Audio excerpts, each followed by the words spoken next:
अथ दुर्गा सप्तसती भाषा अथ देव्या कवचम। महर्षि मार्कंडेय जी बोले, हे पितामह, संसार में जो भी गुप्त हो और जो मनुष्यों की सब प्रकार से रक्षा करता हो और जो आपने किसी को भी आज तक ना बताया हो, वह कवच मुझे बताइए। श्री ब्रह्मा जी कहने लगे, अत्यंत गुप्त व सब प्राणियों की भलाई करने वाला कवच मुझसे सुनो। प्रथम शैलपुत्री, दूसरी ब्रह्मचारिणी, तीसरी चंद्रघंटा, चौथी कुष्मांडा, पांचवी स्कंद माता, छठी कात्यायनी, सातवीं कालरात्रि, आठवीं महागौरी, नवीं सिद्धयात्री। यह देवी की 9 मूर्तियां और नवदुर्गा कहलाती हैं।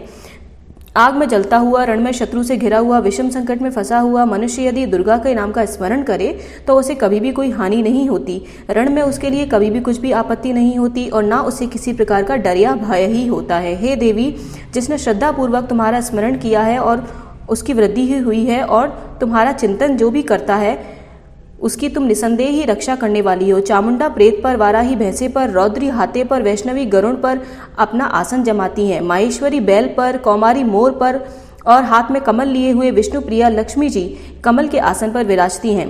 बैल पर बैठी हुई ईश्वरी देवी ने श्वेत रूप धारण कर रखा है और सब प्रकार के आभूषणों से विभूषित ब्राह्मी देवी हंस पर बैठी हुई हैं। और इस प्रकार यह सब देवियां सब प्रकार के योगों से युक्त तथा अनेक प्रकार के रत्नों को धारण किए हुए हैं।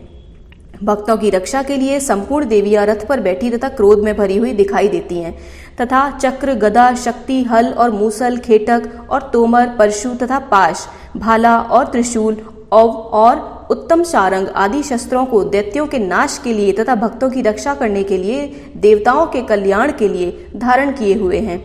हे महारौद्रे, अत्यंत घोर पराक्रम, महाबल और महान उत्साह वाली देवी, तुमको मैं नमस्कार करता हूँ। हे देवी, तुम्हारा दर्शन तो दुर्लभ है तथा आप अपने शत्रुओं का भय को बढ़ाने वाली हो। हे जगदम्बिके, मेरी रक्षा करिए।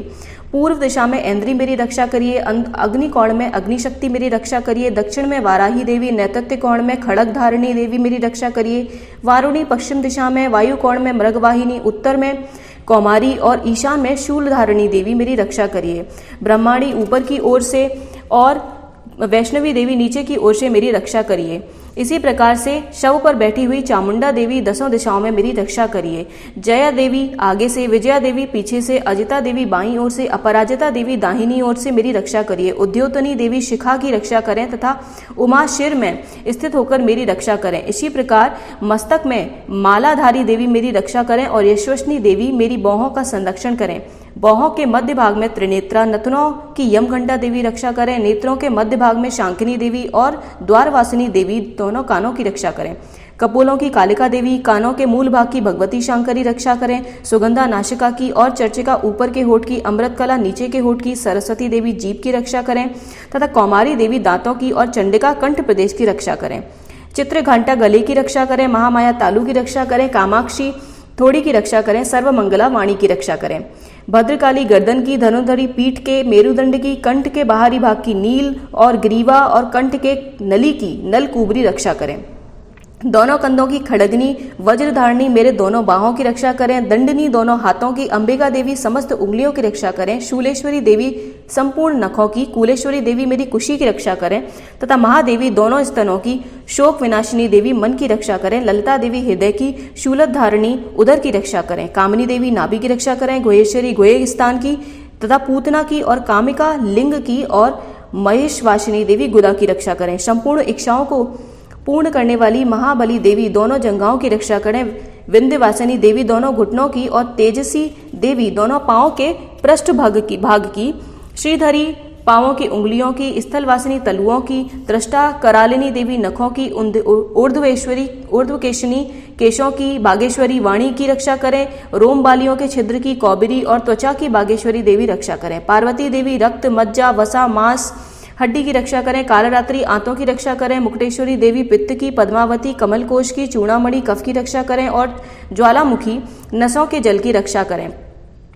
अभेद्या देवी शरीर के सब जोड़ों की रक्षा करें। ब्राह्मणी मेरे वीर की, छत्रेश्वरी छाया की और धर्मधारिणी मेरे अहंकार, मन तथा बुद्धि की रक्षा करें। प्राण, अपान, समान, उदान और व्यान की वज्रहस्ता देवी रक्षा करें। कल्याण शोभना मेरे प्राण की रक्षा करें। रस रूप गंध शब्द और स्पर्श इन विषयों को अनुभव करते समय योगिनी देवी मेरी रक्षा करें तथा मेरे सतोगुण रजोगुण तमोगुण की रक्षा नारायणी देवी करें। आयु की रक्षा वाराही देवी करें।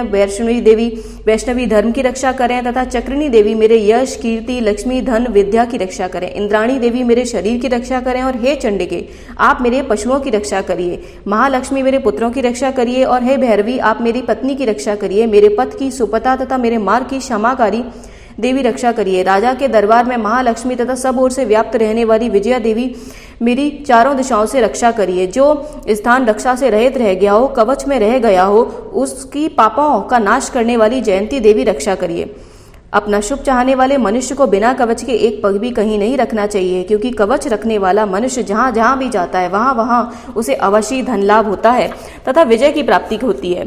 वह जिस अभिष्ट वस्तु की इच्छा करता है वह उसको अवश्य ही कवच के प्रभाव से मिल जाती है और इसी प्रकार वह संसार में महा ऐश्वर्य को प्राप्त करता है। कवचधारी मनुष्य है और वह तीनों लोकों में माननीय होता है। देवी का यह कवच देवताओं के लिए भी कठिन है। जो नित्य प्रति नियम पूर्वक तीनों संध्याओं में श्रद्धा के साथ इसका पठन पाठन करता है उसे देवी शक्ति प्राप्त होती है। वह तीनों लोकों को जीत सकता है तथा अकाल मृत्यु का उसे कोई भी भय नहीं होता है। वह 100 वर्षों तक जीवित रहता है तथा उसकी लूता चर्म रोग विस्फोटक आदि समस्त व्याधियां समूल नष्ट हो जाती हैं और स्थावर जंगम कृत्रिम विष दूर होकर उनका कोई भी असर नहीं होता है तथा समस्त अविचारक प्रयोग और इस तरीके के जितने भी यंत्र मंत्र तंत्र इत्यादि होते हैं इस कवच को हृदय में धारण कर लेने से नष्ट हो जाते हैं।